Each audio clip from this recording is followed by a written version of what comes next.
Urdu global UK और world news TV पर आलमी मुकाबला मनकबत बाहज़ुर गौसे आज़म मुनक्किद हुआ।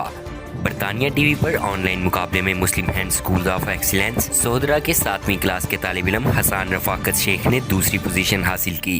इस मुकाबला मनकबत में पाकिस्तान, यूरोप, बरतानिया, आज़ाद कश्मीर कोटली के बच्चों ने हिस्सा लिया, जिसमें से हसन रफाकत शेख ने इंटरनेशनल मुकाबला मनकबत में दूसरी पोजीशन लेकर पाकिस्तान का नाम फ़ख्र से बुलंद कर दिया।